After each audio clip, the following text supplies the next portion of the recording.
राष्ट्रीय राजधानी क्षेत्र द्वारिका के सेक्टर 8 में एक मेट्रो स्टेशन है और मेट्रो स्टेशन पर एक महिला कांस्टेबल की तैनाती है। बात कर रही हूँ 31 जुलाई 2023 की शाम लगभग 7 या 8 बजे का ये वाक्य है। महिला कांस्टेबल ने एक दूसरी महिला कांस्टेबल से एक बात कहा कि मुझे एक बहुत ज़रूरी काम है, मुझे बस बाहर जाकर आना है।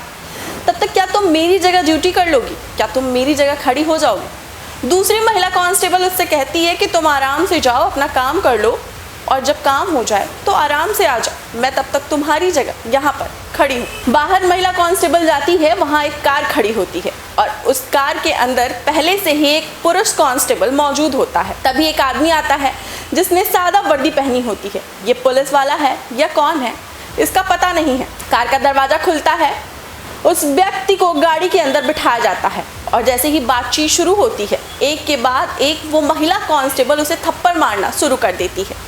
इतना ही नहीं, जब पुरुष उस महिला कांस्टेबल को रोकने की कोशिश करता है तो पुरुष कांस्टेबल भी उस आदमी को मारने लग जाता है। जब इससे भी उसका जी नहीं भरता और वो पुरुष उसे रोकने की कोशिश करता है तो महिला कांस्टेबल अपना दुपट्टा निकालती है और दुपट्टा निकालकर उसके गले में डाल देती है। दुपट्टे को वो लगातार खींचती है जब तक कि उस व्यक्ति की जान नहीं निकल जाती। हालांकि उस व्यक्ति ने चीखने चिल्लाने की बहुत कोशिश की, गाड़ी के बाहर कोई आवाज़ नहीं जा रही थी और गाड़ी साउंड प्रूफ हो चुकी थी। अब आवाज़ कहीं बाहर तक नहीं जा पा रही थी। अब गाड़ी के शीशे बंद थे तो किसी को कुछ पता नहीं चल पाया।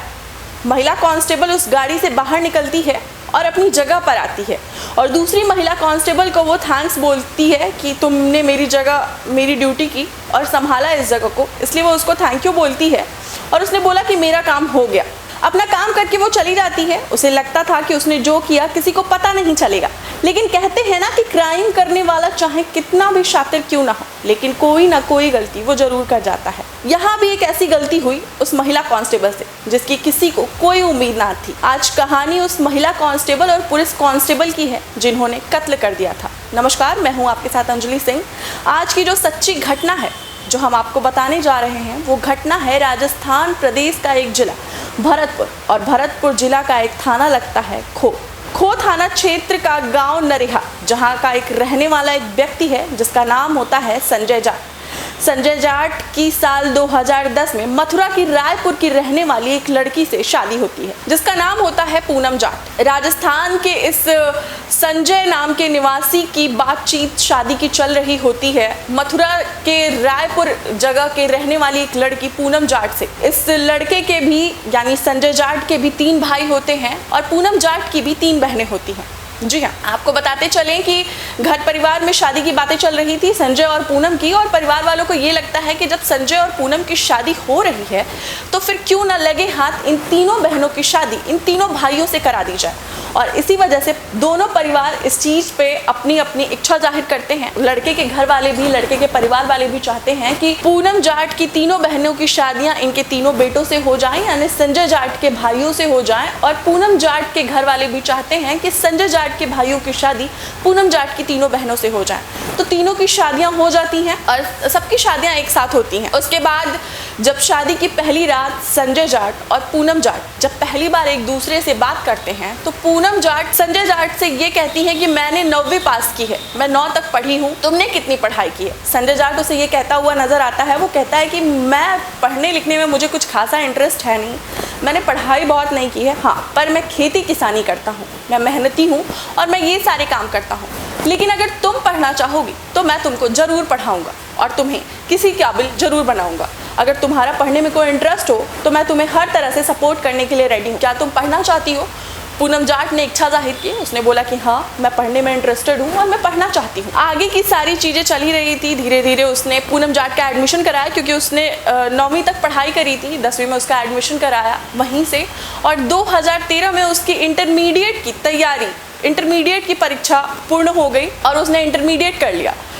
पूनम जाट पढ़ाई भी करती थी, साथ साथ घर के काम भी करती थी और अपनी फिजिकल वर्जिश भी किया करती थी।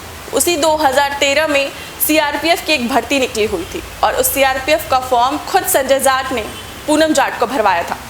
पूनम जाट ने वो फॉर्म भरा और वो उस परीक्षा में पास भी हो गई। बाद में फिजिकल हुआ, फिजिकल में भी वो निकल गई, फिजिकल में भी वो पास हो गई।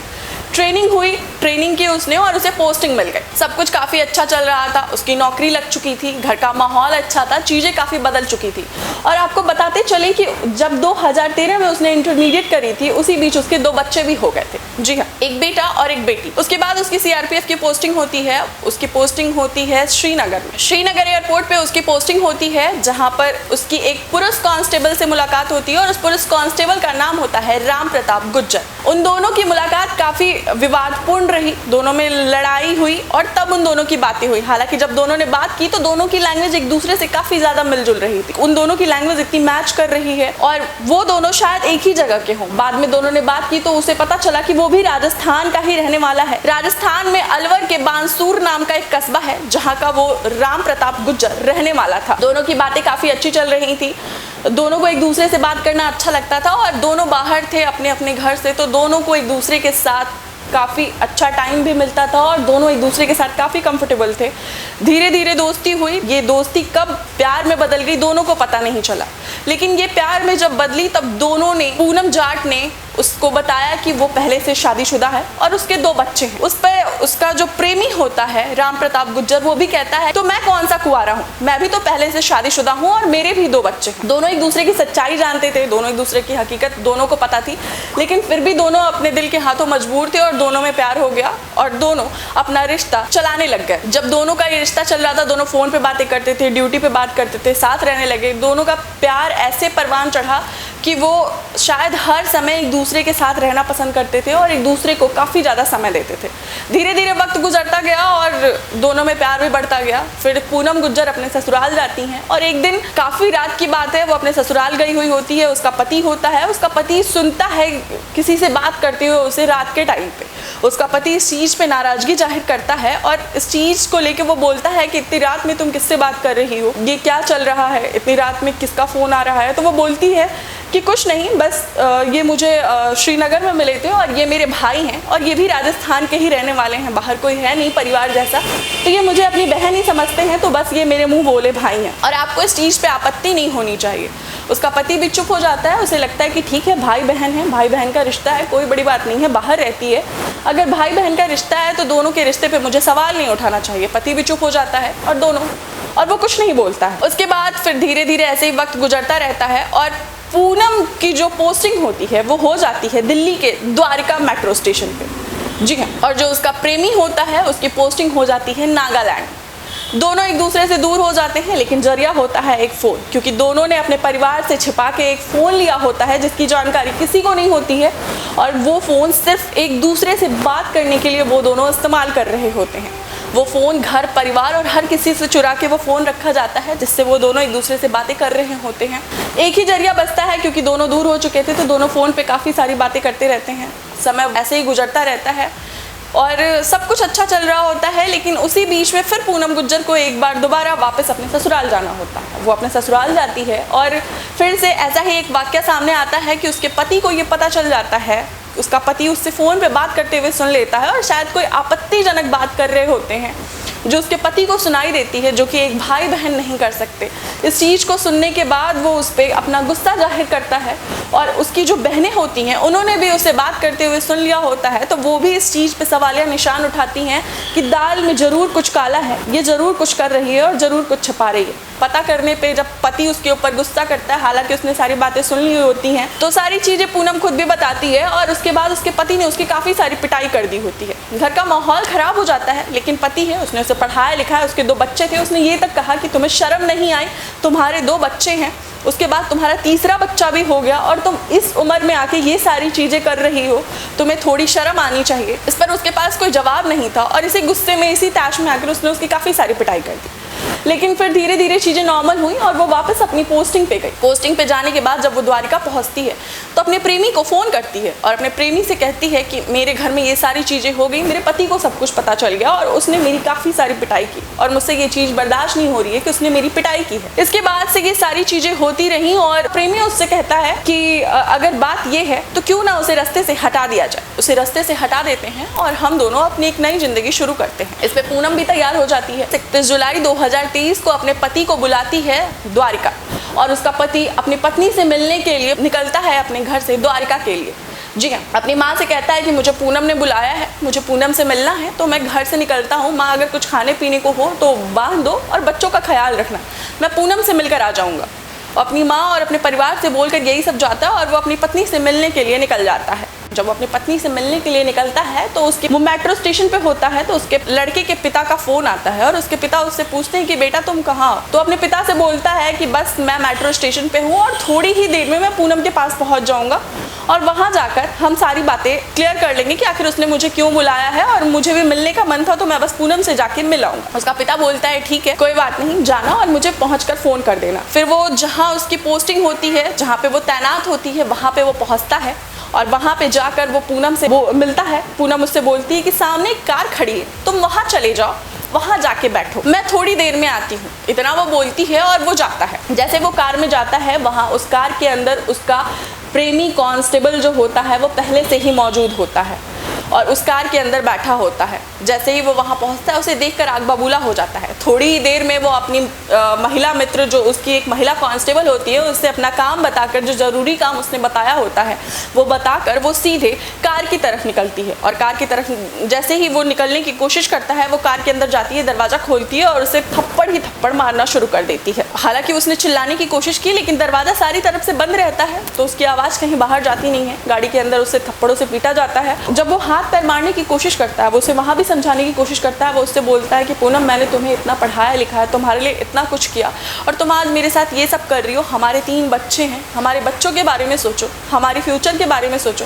लेकिन उसे तो इन सारी चीज़ों की पड़ी ही नहीं थी, क्योंकि उसे ये लग रहा था कि बस अब जो है मेरा प्रेमी ही है और मेरे प्रेमी के अलावा कोई नहीं। इन सारी चीज़ों को उसने ताक पर रखा और अपने पति को मारती ही रही। जब उसका मन नहीं भरा तो उसने अपना दुपट्टा निकाला और दुपट्टे से पति का गला खींच दिया। दुपट्टे को तब तक खींचती रही जब तक कि उसके पति की जान नहीं निकल गई। जी हाँ, और वो वहीं खत्म हो गया। हालांकि उसने अपने आप को बचाने की कोशिश भी की और काफ़ी सारी कोशिशें की, लेकिन उसका जो एक प्रेमी था कांस्टेबल, वो भी उसे मारता रहा। तो वो 2 थे और वो अकेला, तो अपनी सुरक्षा कितना करता। उसके अंत में उसकी जान निकल जाती है और उसे उसका जो प्रेमी होता है वो उसे गाड़ी पर बिठा देता है और महिला कांस्टेबल वहाँ से निकल जाती है और अपनी दूसरी महिला मित्र के पास पहुँचती है, जिसने उसकी जगह पर नौकरी की हुई होती है। उसे जाकर वो वहाँ धन्यवाद बोलती है, उसे बोलती है थैंक यू, मेरा काम हो गया, और बस इतना ही।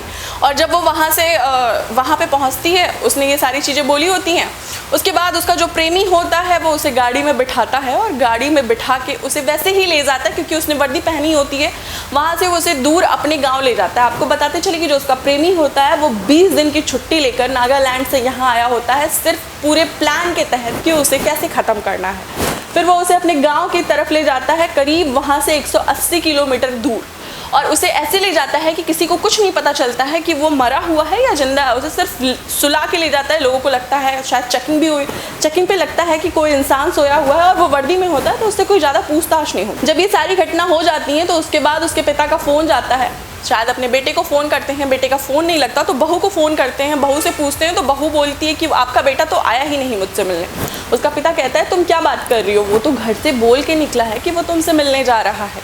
लेकिन बहू इस चीज़ से बिल्कुल ही इनकार कर देती है। वो बोलती है आपका बेटा मुझसे मिलने के लिए नहीं आया। ये सारी चीज़ें होती हैं तो उसका पिता जो होता है लड़के का, वो काफ़ी ज़्यादा परेशान होता है, क्योंकि उसका बेटा जो होता है वो गुमशुदा होता है। तो उसे इस चीज़ की परेशानी होती है कि आखिर मेरा बेटा जब बहू के पास नहीं पहुँचा तो वो गया कहाँ। कोई भी पिता इस चीज़ में परेशान ही होगा अगर उसकी संतान कहीं भी गुम हो जाए। और लेकिन पूनम बिल्कुल शांत थी, वो बिल्कुल आराम से अपनी नौकरी कर रही थी और बिल्कुल खुश मिजाज होकर अपनी ज़िंदगी जी रही थी, क्योंकि उसे तो सब पता ही था कि उसने किया क्या है। उसका प्रेमी भी चला जाता है, उसका पिता होता है वो परेशान रहता है क्योंकि उसकी औलाद गायब होती है। फिर वो अपनी बहू को फ़ोन करता है और उससे बोलता है कि तुम छुट्टी लेकर यहाँ आ जाओ और अपने पति को तलाश करने की कोशिश करो, क्योंकि हमारा बेटा गायब है। वो बोलती है कि मैं छुट्टी के लिए लगातार प्रयास कर रही हूँ, लेकिन मुझे छुट्टी नहीं मिल रही है। मुझे जैसे ही छुट्टी मिलती है मैं वहाँ आती हूँ। रोज़ यही बातें कहकर वो अपने उसके पिता को ऐसे ही टरका देती है। लेकिन जब एक दिन बहुत उसे लगता है कि अब मेरे बेटे को मैं ढूंढ नहीं पा रहा हूँ, तो वो खुद वहाँ पहुँच जाता है लड़की के सीओ के पास, जहाँ पे उसकी तैनाती होती है, सीआरपीएफ सीओ के पास। वहाँ उससे जाकर वो उससे बोलता है कि ऐसी ऐसी बात है, मेरा बेटा गुमशुदा है और आप मेरी बहू को छुट्टी नहीं दे रहे हैं, इस हालत में मैं क्या करूं। उसका सीईओ कहता है मुझे तो कुछ पता ही नहीं है, ना उसने मुझसे छुट्टी मांगी है। अगर बात इतनी गंभीर होती और इन्होंने हमें बताया होता तो मैं डेफिनेटली इनको छुट्टी दे देता, लेकिन इन्होंने मुझे कोई बात नहीं बताई और इन्होंने मुझसे छुट्टी की कोई मांग नहीं की, तो मैंने छुट्टी कैसे देता। जब ये बात उसके पिता को पता चलती है तो उसके मन में एक शक आ जाता है कि कहीं कोई बात तो नहीं है, क्योंकि इसने मुझसे झूठ बोला कि यहाँ छुट्टी नहीं मिल रही। ये सब होने के बाद, ये सारी प्रक्रिया होने के बाद वो अपनी पुत्रवधू को लेकर अपने गाँव आता है। खो थाना क्षेत्र में उसके खिलाफ FIR दर्ज होती है और जब पुलिस कड़ाई से उससे पूछताछ करती है तो वो महिला ज़्यादा देर तक सख्त नहीं हो पाती और उसने सारी बातें उगल दी होती हैं और वो सारी चीज़ें बता देती है कि कैसे उसने अपने पति का कत्ल किया और कैसे अपने प्रेमी के साथ मिलकर किया। ये सारी बातें जब पुलिस को पता चलती हैं तो उसके प्रेमी को भी गिरफ्तार कर लिया जाता है।